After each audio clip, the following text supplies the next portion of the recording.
Hello Internet, so nice to see you. Let's take a typical song.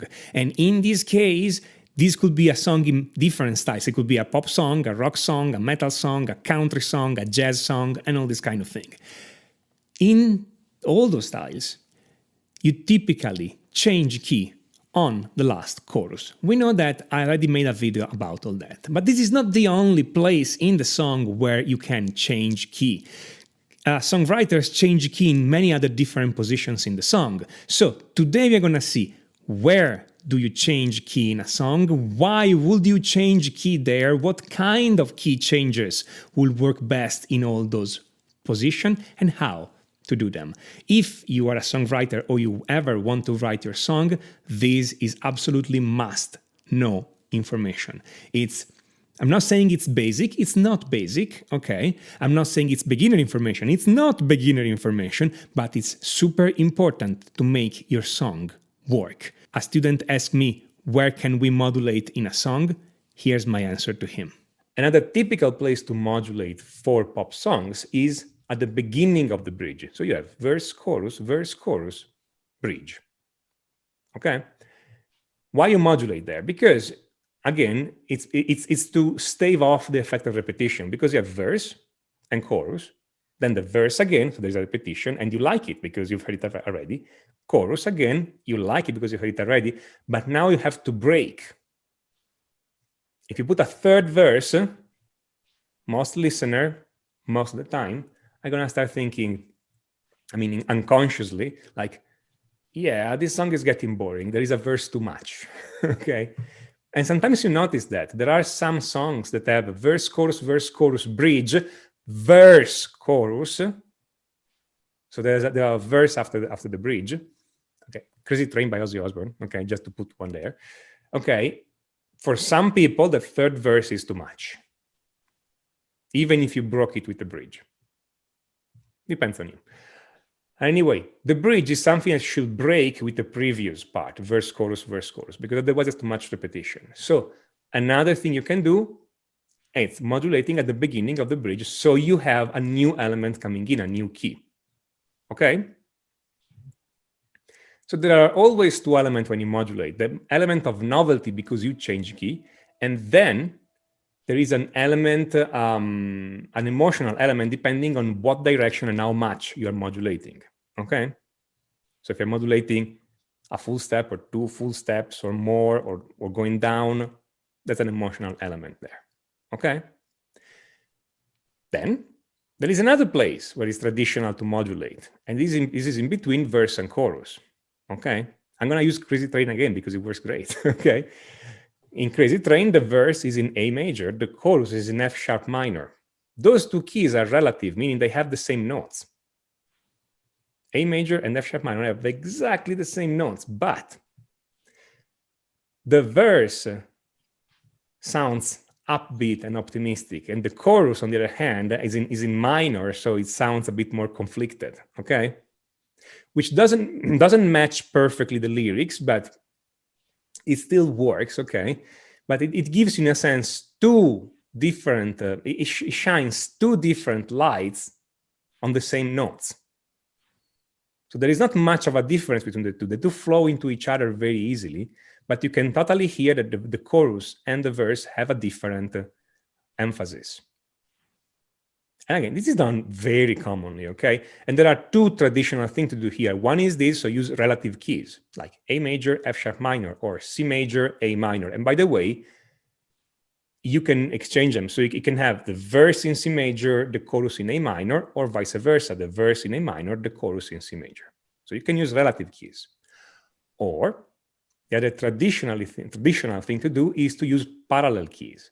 So you have the verse in C major, the chorus in C minor, or vice versa, the verse in C minor, the chorus in C major. So now the notes change, but the tonic stays the same. C and C, C major, C minor, okay?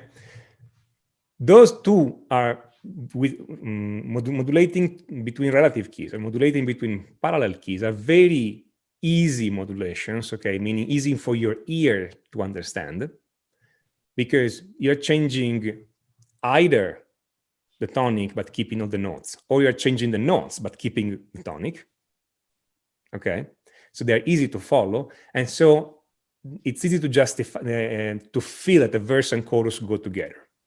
Instead, in the bridge or the last chorus, you want something harder, okay? You want, but not too hard. Again, it's a pop song, right? Okay, you don't really want to do big triton modulations all the time. Okay, nothing is impossible in music. You can get away with that. But most of the time, I don't find a triton modulation in a pop song. I am absolutely sure now that I said that, I'm going to have you guys searching around triton modulations in pop songs, okay? And in 2 minutes, I'm going to have the chat or the comments on YouTube, if I ever post this lesson, full of examples. I know you're going to find them, okay? But statistically speaking, for every song you find with a triton modulation, I can find 5 with a modulation a step up on the third chorus. Can we agree with that? Okay, makes sense? Yeah. So the thing is, you can modulate anywhere, again, potentially. It's typical to modulate in between section, verse, chorus, bridge, okay? And it's typical to modulate in specific points. But you can modulate anytime. The meaning of modulation is that you introduce something new, okay? And again, you use it typically to stave off repetition. This in pop. In other styles of music, the meaning can be different, okay? By the way, and very unpopularly, because you guys are gonna hate me for that, rock, country, metal are practically the same as pop. From this point of view, relax, okay? Verse, chorus, bridge, the structure is the same. The harmony is very similar, okay? The level of energy is completely different, okay? Other things are different. I know that in pop you don't find super complex guitar solos and you guys are listening to the metal song for the guitar solo.